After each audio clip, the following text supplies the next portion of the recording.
우리를 오직 주의 은혜로 구원하여 주신 우리 아버지 하나님,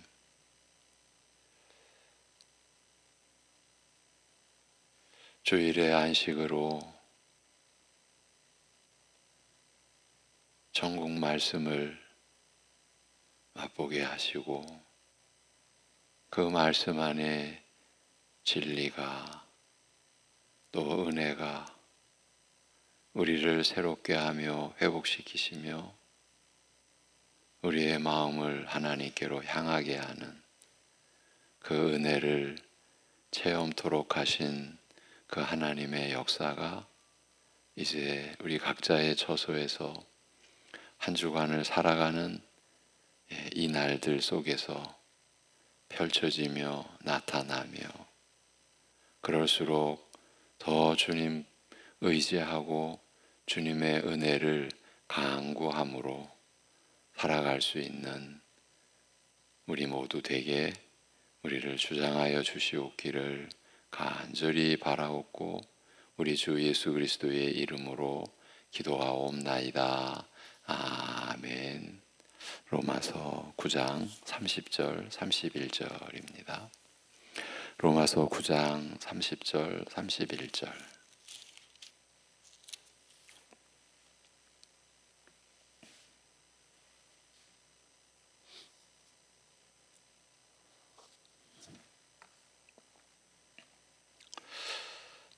로마서 9장 30절 31절 같이 보시겠습니다. 그런즉 우리가 무슨 말을 하리요? 의를 따르지 아니한 이방인들이 의를 얻었으니 곧 믿음에서 난 의요. 의의 법을 따라간 이스라엘은 율법에 이르지 못하였으니. 아멘. 지난 시간부터 이 본문으로 우리가 로마서의 말씀을 나눴습니다. 그 후반부 내용을 돌아보며 이어가겠습니다. 하나님께서 저희를 부르신 뜻을 짓밟은 그 짓밟은 이스라엘을 엄중하게 심판하여 본래의 비천한 처지로 돌아가게 하시리라는 결정. 하나님의 뜻을 그냥 무시한 거죠. 그리고 짓밟기까지 한 이스라엘을 엄중하게 심판하시는 것. 그래서 본래의 그 참담하고 비천한 처지로 돌아가게 하시리라는 결정은 누가 봐도 정당한 것이요. 또 그 누구도 항변할 수 없는 것이지만 그런데 곤혹스러운 것은 이렇게 이스라엘을 처벌하신 다음에 때가 되면 저희로 회개케 하시고 죄를 사하시며 정결케 하사 다시 약속의 땅으로 돌아오게 하리라고 하신 약속입니다. 그 심판을 통하여 이렇게 하시리라고 하신 약속입니다. 그러니 이러한 하나님의 이 처사 그리고 그 처사를 홀로 이루어 가시는 그 하나님의 주권적 역사에 대해서 사실 피조물이요 죄인인 우리가 무슨 이해한다, 납득한다, 이제 이것이 그렇게 간단한 일이 아니라는 거죠. 그 내용이 사실은 이 9장, 10장 계속 이어집니다. 그래서 우리가 지금 보고 있는 이 온 이스라엘의 이 문제, 이 주제는 로마서 11장까지 전체적인 그 구조 안에서 우리가 받게 되는 진리와 은혜라는 것을 염두에 둘 필요가 있습니다. 그러니까 이제 우리식으로 좀 성급하게 이 구절들 안에서도 뭔가 더 우리에게 살갑게 다가오는 그런 은혜를 우리가 기대한다 하는 것은 좀 삼가야 하지 않을까. 성급하게 접근한다고 해서 풀어질 문제가 아니라는 거죠. 이스라엘의 그 범죄에 대하여 진노하여 심판하신 다음 저희로 다시 돌아오게 하여 잃었던 모든 것을 회복하게 하시리라는 이 결정은 이제 우리의 입장에서는 이건 너무 또 가벼운 처사라는 느낌마저 들게 할 뿐더러 장차 저희를 구원하시는 날에 이스라엘은 바다의 모래처럼 많으리라고 하신 이 예언은 모든 것이 무너지는 심판에도 불구하고 아브라함의 약속은 여전히 유효하며 오히려 심판을 통하여 온전하게 성취되리라는 뜻인지라. 참 기가 막힌 거죠.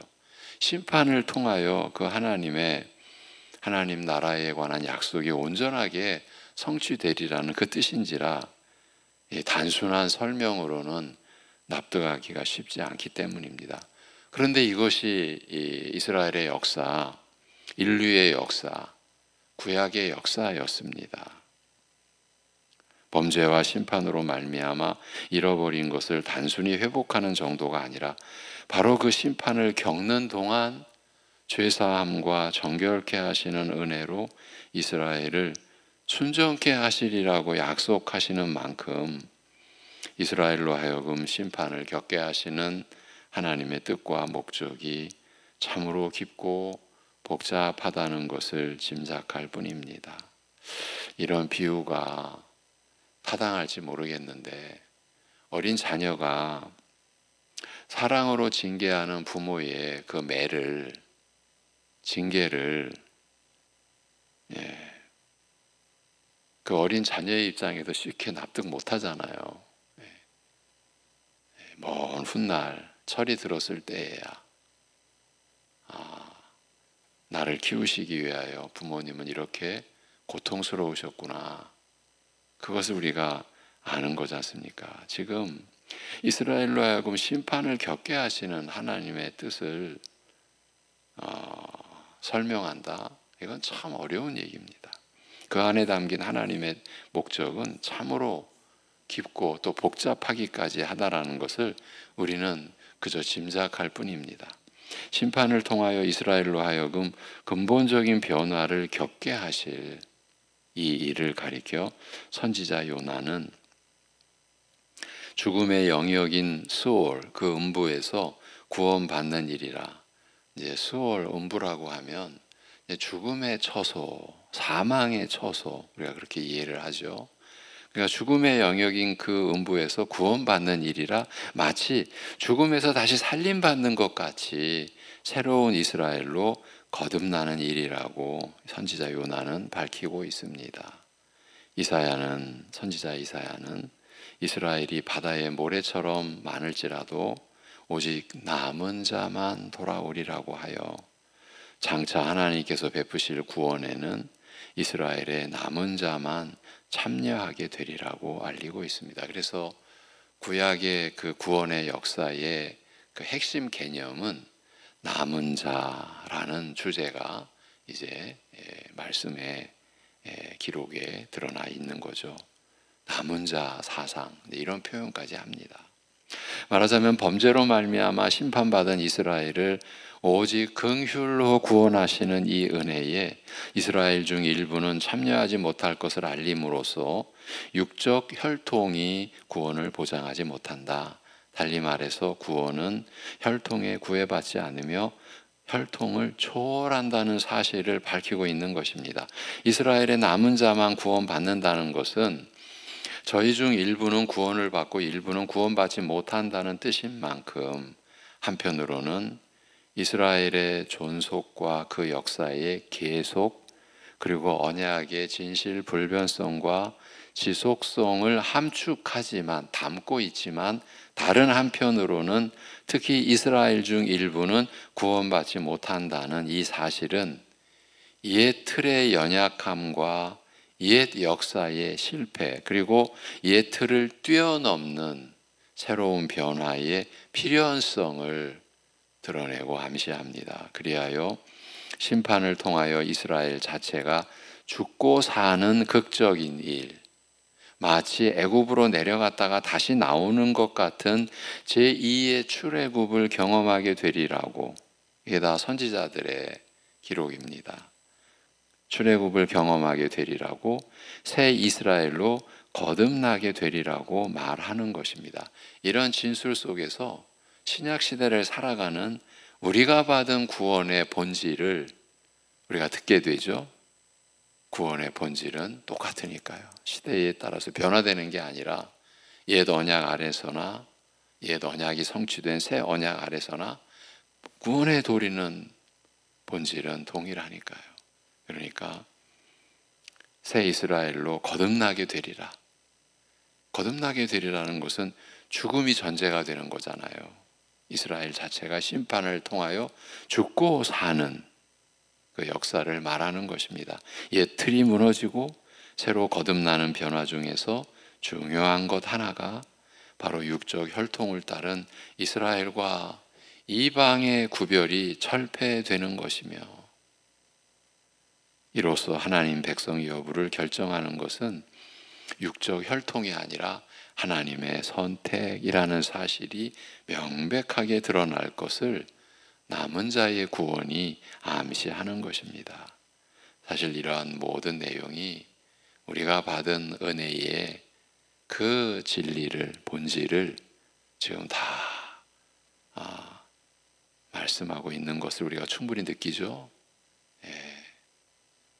그 결과 그 날에는 이방인도 이 구원에 참여하게 될 것을 알리되 이사야는 이렇게 예언을 합니다. 이사야 2장 1절 이해합니다.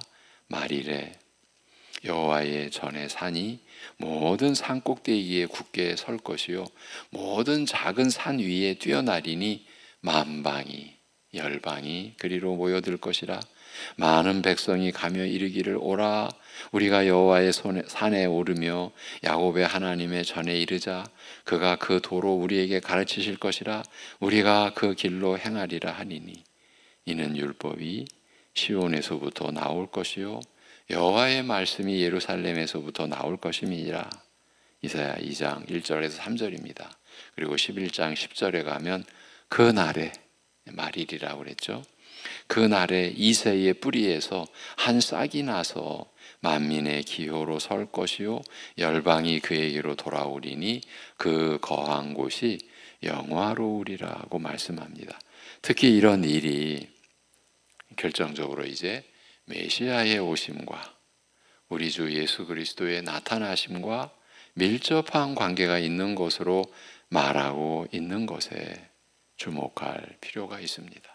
하나님께서 이스라엘에게 은총과 하나님 백성의 지위를 부인하셨던 바로 그 이방 땅에서 저희를 다시 살아계신 하나님의 자녀라고 부르시고 한 머리, 곧 메시아의 다스림 아래 이스라엘과 유다로, 북이스라엘과 남유다로 하나 되게 하사 그 땅에서 불러 올리실 때 열방이 함께 참여함으로써 전에 아브라함에게 내 자손이 바닷가의 모래처럼 그 수가 많으리라고 한 약속이 온전히 성취될 것을 호세아서 역시 알리고 있습니다.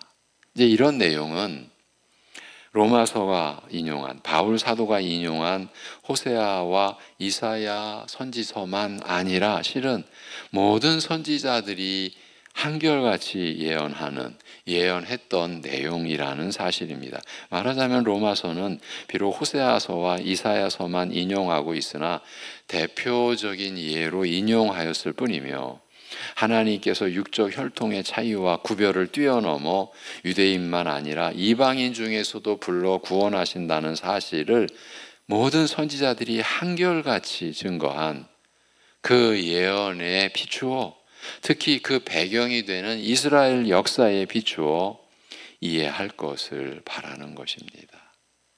육적 혈통의 차이와 구별을 뛰어넘는다. 오직 하나님의 선택의 역사로 영원히 죄인으로 참담한 그 사망의 처지에 다 처해였어야 할 사람들 중에서 선택하여 구원하신다. 그러니 유대인만 아니라 이방인 중에서도 불러 구원하신다라는 사실을 선지자들의 예언의 배경이 되는 이스라엘 역사에 비추어 이해할 것을 바라는 것입니다. 그러면서 오늘 본문이 이어지는 거예요. 그러면 우리가 무엇라 말하리요? 의를 추구하지 않는 이방이 의를 얻었으니.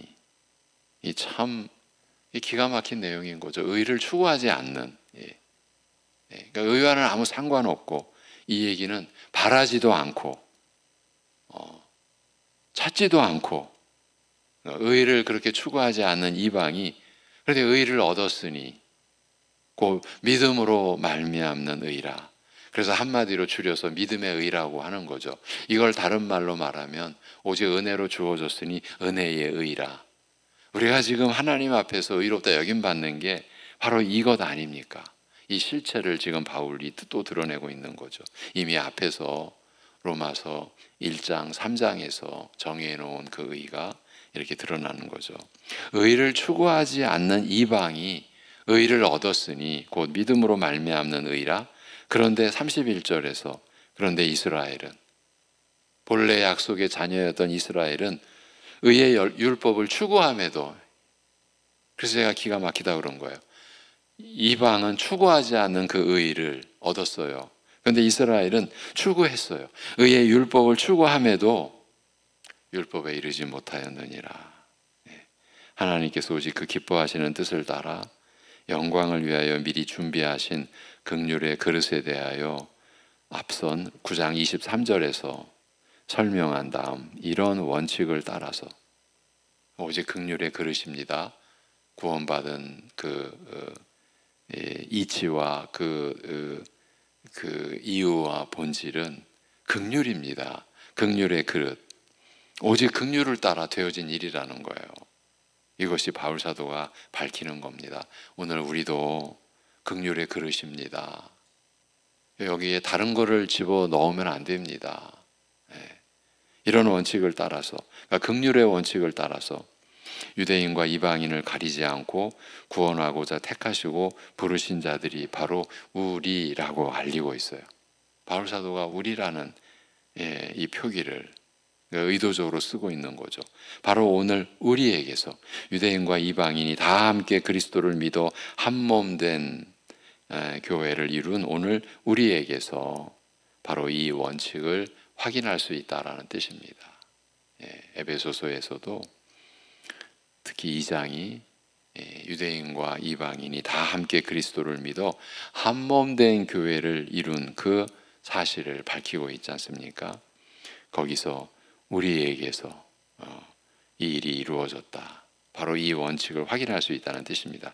그리고 오늘 우리에게서 현실로 드러난 이 일을 설명하고자, 그 근거와 역사적 배경을 설명하고자 성경에서 인용한 구절들이 바로 호세아서 2장 첫 절과 마지막 절, 원문으로 첫 절과 마지막 절이라고 했죠.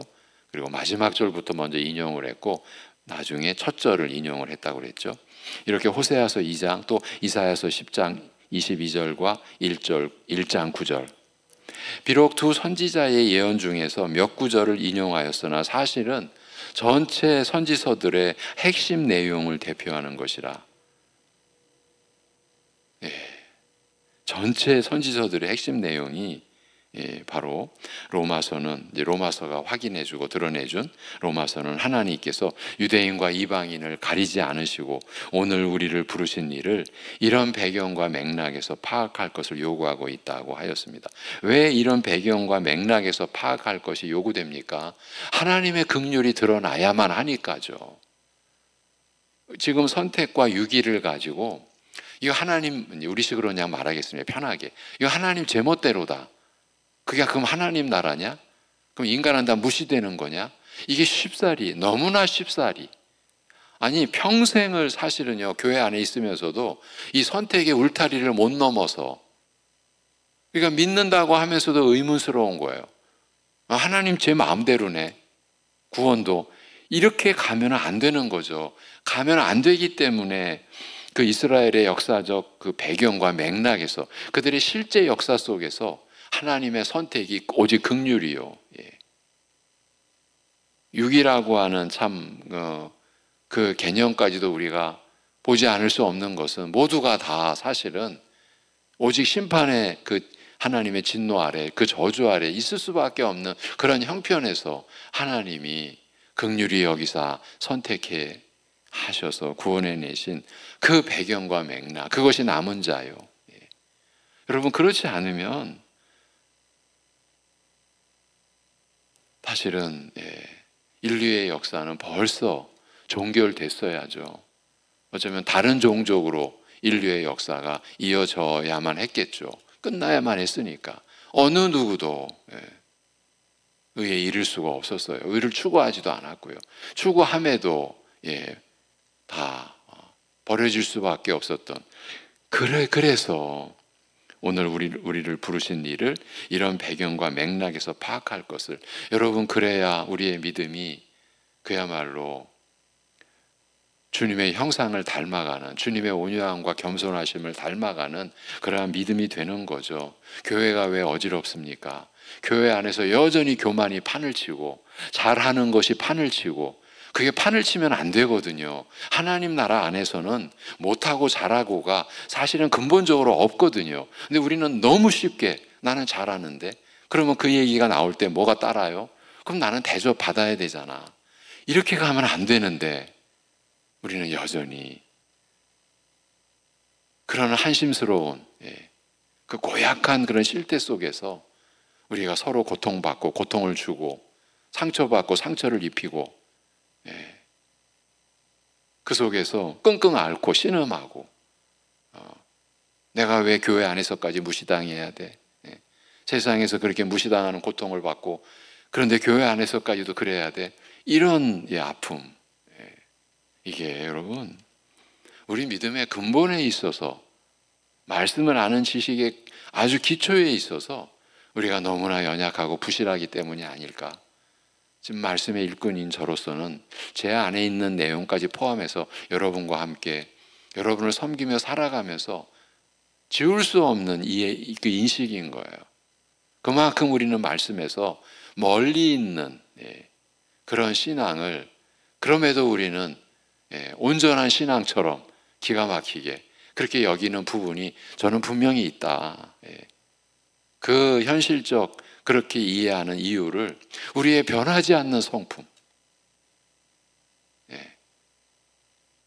저는 여기서 그 현실에 어쩔 수 없는 어떤 그 답을 찾으며 여러분을 섬기고 있습니다. 그래서 단순하게 말하면 길은 하나입니다. 우리가 말씀으로 돌아가지 않으면, 말씀으로 들어가지 않으면. 그래서 말씀이, 어제도 제가 그런 표현을 했죠. 세상 학문은 사람이 학문을 다룹니다. 그러나 말씀은 우리 위에 있습니다. 말씀이 우리를 다룹니다. 이것이 하나님 나라의 교회다.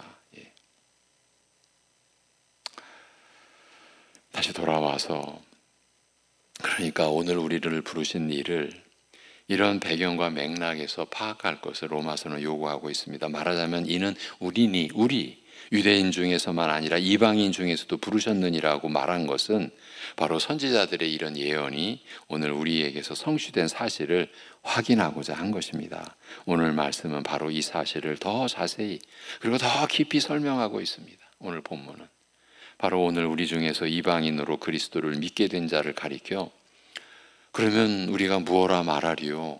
의를 추구하지 않는 이방이 의를 얻었으니 그 믿음으로 말미암는 의라고 밝히고 있습니다. 이방인으로서 믿게 된 자를 가리켜 의를 추구하지 않는 이방인이라고 밝힌 거예요.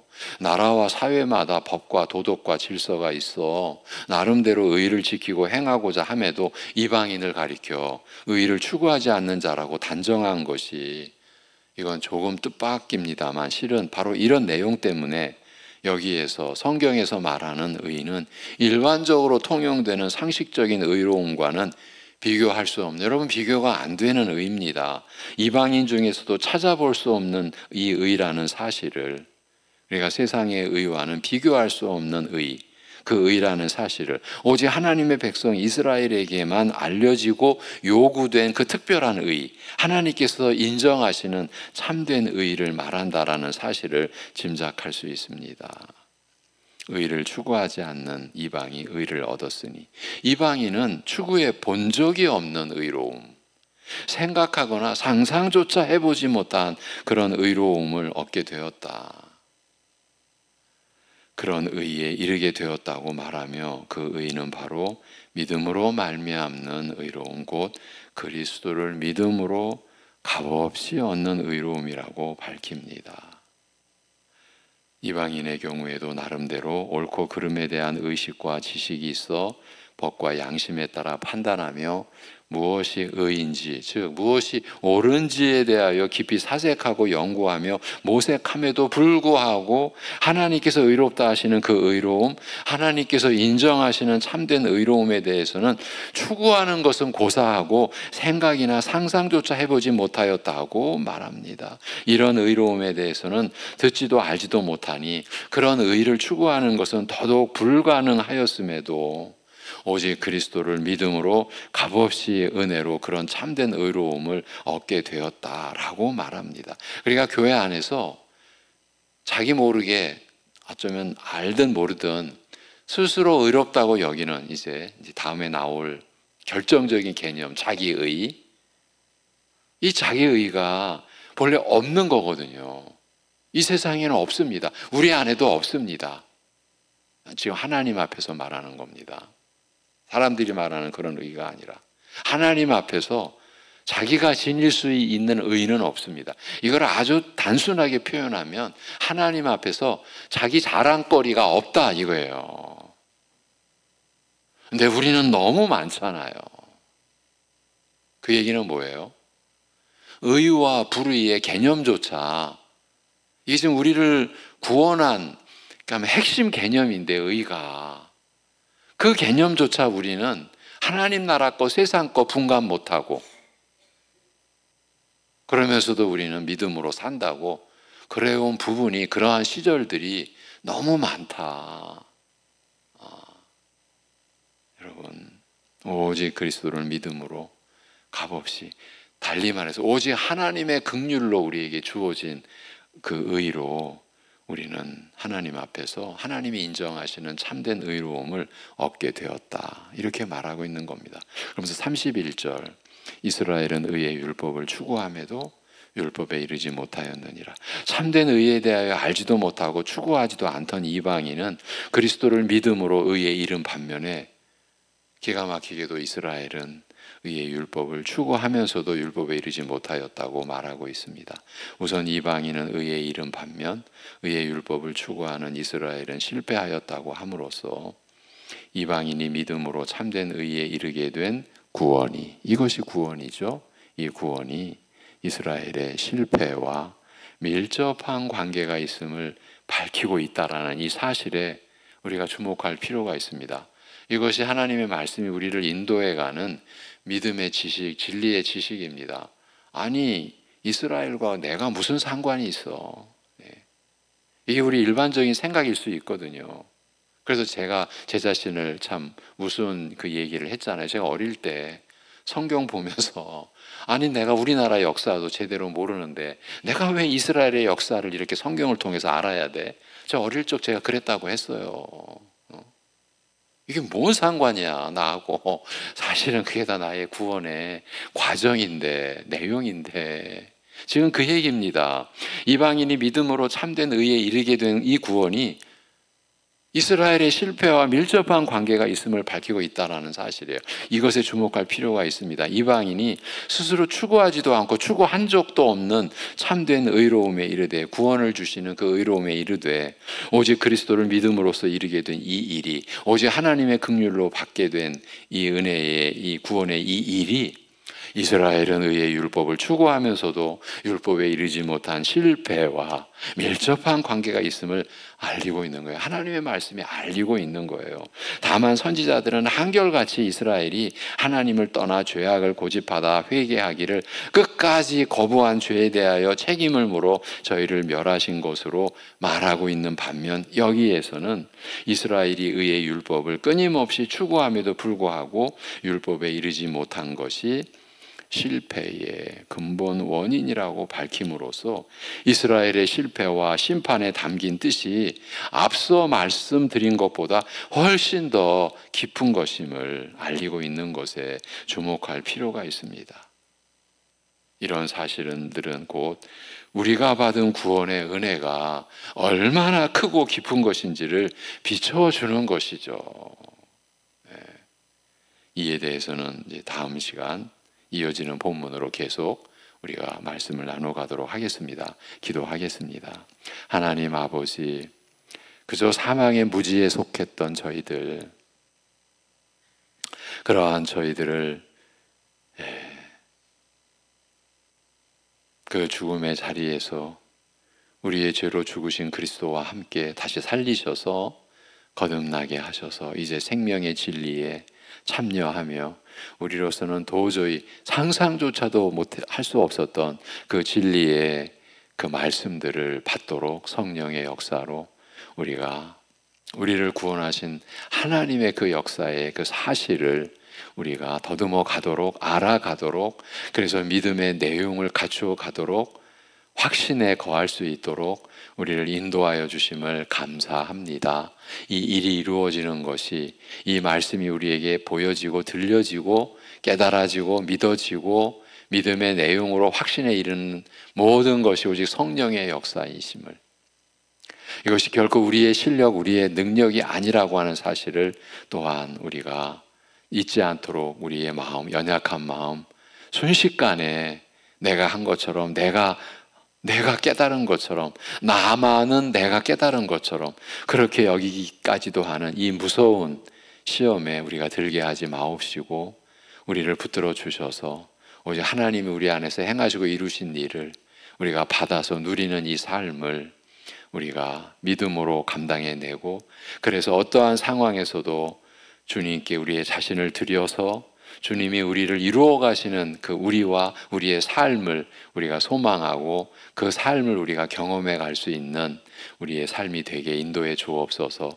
그러기에 오늘도 이 한 주간도 우리가 주님을 의지하는 믿음의 역사에 실패하지 않도록, 내가 나서지 않도록, 내 능력으로 사는 것처럼 살지 않도록, 하나님의 말씀을 마치 내 말인 것처럼 하지 않도록 우리의 마음과 중심을 지켜주옵시고, 그러한 믿음의 자세가 주의를 통하여 우리에게 말씀해 주시는 대로 서로 사랑하라는 그 유일한 계명을 우리가 지켜감으로, 이루어감으로 하나님을 사랑하고 서로를 사랑하는 삶을 우리가 경험해 갈 수 있게 하여 주시옵소서.